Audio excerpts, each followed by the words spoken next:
Hey, welcome back, everybody. Mark from Rams Up here. We're going to get into some news and notes. A fairly short episode, not a lot going on. More about what hasn't happened than what has happened. And Ian and I should be back hopefully tomorrow night. But I got a few things to share here. It is episode 758 on the podcast. So I'm going to talk about a player who wore number 58. We've been in these mid 50s for it seems like 2 weeks. And a lot of linebackers. And I have another one to share with you here. And that would be number 58, Justin Holland, 6'5", 248-pound linebacker out of Oregon, drafted by the Broncos in the 2019 draft. Played 1 year for them and then was waived, surprisingly, and the Rams picked him up. Claimed by the Rams, played for the Rams for 3 years, actually 2.5, was waived during the 2022 season. Surprisingly, I remember him and Darrell Henderson were both waived in the middle of that dreadful season. Holland's had 5 starts, had played in all 10 games, but only had 1 sack that year. So his ability to get to the quarterback had somewhat diminished, but he did play in the Super Bowl for the Rams, ended up with 6 sacks in his career as a Ram, had 1 tackle in the Super Bowl win over the Bengals, went on to play for the Packers, Giants, and Chargers. So 3 years with the Rams, 6 sacks, and he was part of that mid-season purge. Rams trying to mix things up a little bit. Did not work out, but he had an impactful career for the Rams, a short one. And there were times where he looked like he was the answer as a outside linebacker for the Rams, a guy that could get to the quarterback. He's my number 58 for the Los Angeles Rams, Justin Holland. Now, as I said, we're going to be all over the place. I'll go through some notes here. We've talked about Willie Lampkin a little bit, right? And Pro Football Focus identified one undrafted free agent to watch on every team, and they picked Willie Lampkin. And, it'll be interesting to see if he makes it work. 270-pound interior offensive lineman, but with an incredible skill set. I think we're all kind of pulling for him, but Pro Football Focus likes what they see from him. Now, Nick Chubb to the Texans. At first, I was kind of disappointed to hear that, but, they already got Joe Mixon there. Texans come to SoFi on opening day. And, man, you hate to see an early opponent pick up an impact player. But you know what? They can't play Mixon and Chubb at the same time. At least I don't think so. And remember, the Rams' old tight end coach, Nick Caley, is their offensive coordinator there with the Texans. And he's trying to get that gap power running game going. And I think that's why they brought him on, at least what I am reading. So, Browns moving on from Chubb. They drafted 2 running backs in the draft, Quinshon Judkins and Dylan Sampson, 2 guys Ian talked about when we went over the running backs in the draft. So we'll see Joe Mixon and Nick Chubb on opening day. And how about Bryce Perkins, UFL Offensive Player of the Year for the Michigan Panthers, took them to the championship game. And, I was a bit of a naysayer as far as Bryce Perkins and his days with the Rams. There were so many Ram fans that wanted to see him get more of a shot. He had really electric preseason performances. Never really worked out. Hey, maybe they should have given him a longer look. It is just the UFL, but still succeeding at any level of football is something worth noting. Maybe he'll get a shot. Maybe he'll get another shot in the NFL based on his performance this past season in the UFL. And Aaron Donald celebration day, a celebration day for Aaron Donald. That's going to be halftime of the Tampa Bay game at SoFi, November 23rd. I suspect we're going to see a lot of old familiar faces. Michael Brockers, maybe Chris Long, Robert Quinn. That should be a fun day, so mark that on your calendars. I don't know if we're going to get to see it during the game, maybe a little bit of it, but I'm sure we'll see plenty of it afterwards on Instagram, YouTube, all over social media. So that'll be cool to see. What else? I hadn't really given much thought to moving on from Cooper Kupp. Davante Adams has eased the pain a little bit. Looking forward to what him and Puka can do together. But I saw Cup on I think it was a Seattle Seahawks show. I don't know who these two guys were interviewing Cup, and they were talking to him about the evolution of NFL offenses. And Cup, as smart as he is, as analytical as he is, he went back and walked through the evolution of the Rams offense with McVay and how the Vic Fangio defenses started to respond to it, and then what Brandon Staley brought to the Rams defense, and how the Rams offense had to change things up in response to what defenses were disguising what they were doing. Hard to tell what they're doing pre-snap. And man, that was probably the first time it hit me. I'm going to miss Cooper Kupp. I'm going to miss his savviness and his intelligence and how he can talk football. He's done it many times for us, and he continues to do it. I think he may have a career as an analyst, as a TV analyst. Be interesting to see if he goes that direction. Maybe if his career winds down in a couple years here, he certainly has what it takes. And, we've talked about Konate Mumpfield, and you know what? I've heard his name pronounced in different ways on different sites. I'm wrong with Konate Mumpfield for now until corrected. And, we've heard from reports, Rams content creators and reporters about how good he has looked. And Saturday Morning Inspection, one of my favorite football sites, they don't have allegiance to any particular team, but they do seem to talk about the Rams a lot. I would recommend going hitting their site. They do pretty good stuff. And they were talking about how the Rams are so good at identifying talent on day 3. And they compared the pre-draft comments about Puka Nacua and Mumpfield and how similar they were. And they think that Mumpfield could be that guy. Now, Nacua didn't get a lot of praise or attention before the draft the year he came out, but he certainly got more than Mumpfield. So I'm not saying that we should compare these guys either. That's really not fair to Mumpfield, but these guys seem to think Rams might be onto something. If they hit it with Mumpfield and Mumpfield turns into an impact wide receiver, man, as someone said the other day on the internet, is Les Snead destined for the Hall of Fame? If he nails this draft, man, and he very well could have, and the Rams get to another Super Bowl, Les Snead could very well make it to the Hall of Fame, and his F them pick speech will be that'll be a lot of fun to watch. I know he's going to say it. It would come up in that speech, and I would thoroughly enjoy that. What else we got? Let's move on here. Jalen and Jarry Alexander.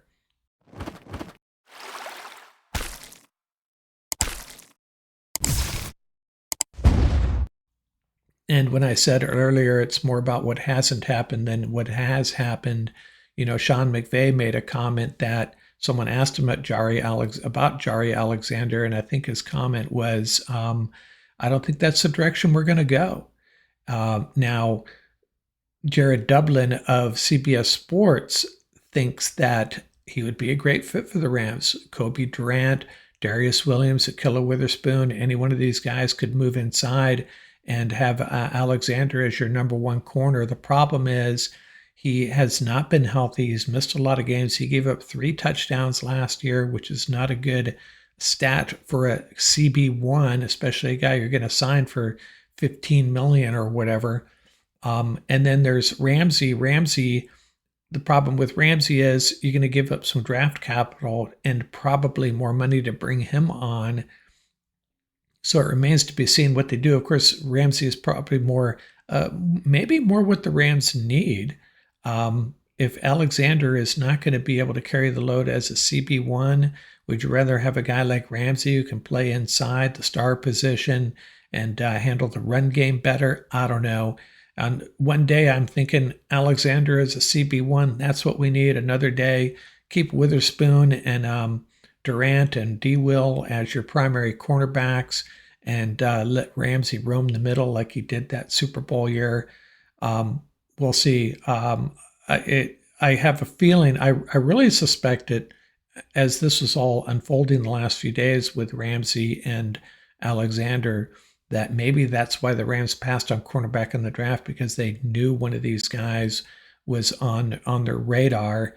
Although I did hear a rumor that the Steelers were interested in Alexander. It may have happened by the time you hear this, but as I report here, he is still a free agent, still available, and Ramsey's still on the trading block. So we'll see what happens. I have a feeling the Rams really love their roster, and they're going to roll with what they have unless something just falls into their lap, or maybe later on in the year, if it's obvious that they're going to be in serious contention for a Super Bowl bid and a number one seed, for example. Maybe then they'll make some moves. I just hope they don't give up that first round pick next year, either one of them, to make a move on a player. But hey, and how about Cobie Durant, selected as the NFLPA's Black College Football Player of the Year? And this award isn't just about playing football, it's about dedication to your community, character, upholding the values, values that they appreciate there. And so salute to him. It's just another reflection of the Rams culture, with the culture that they have built. So it's kind of cool to see a Ram get this award. So shout out to Cobie Durant. Good job representing the Rams well. Like this entire roster seems to be on the same page when it comes to that community service, high character, and doing the right thing. So good job, Cobie. Hey, let's talk quarterbacks a little bit. Now, I love lists, as you guys all know. I love playing around with lists, and I made 3 lists here. I broke the NFC quarterbacks into tiers. The first tier, I called it the Proven It tier. These are the guys that I think I've seen enough to believe, with the right cast behind them, they have what it takes to win a Super Bowl. And they are Matthew Stafford, Brock Purdy, Jared Goff, Jordan Love, Jaden Daniels, Jalen Hurts, and Baker Mayfield. Now, some of you might say Jordan Love, Jaden Daniels, Baker Mayfield, have they really done enough in the playoffs? No, perhaps, but I think we could all agree that they have what it takes. Just sturdy, stud quarterbacks that play at a very high level. And you'll notice that 2 of them are in the NFC West, 2 in the NFC North, 2 in the NFC East, and only 1 in the NFC South. Then I got 3 guys in the yeah, but tier, and there's just an asterisk I would put next to all their names. Sam Darnold, 1 good season with the Vikings and kind of imploded in the playoffs. Probably not all his fault. Kyler Murray, I don't know what to say about this guy.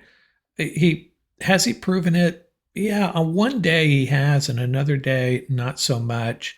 I just don't know. Maybe I should have him on the cusp of in between these 2 tiers. If he gets his act together and he plays what the best football he's capable of playing for 3 straight weeks in the playoff, yeah, but he hasn't proven it.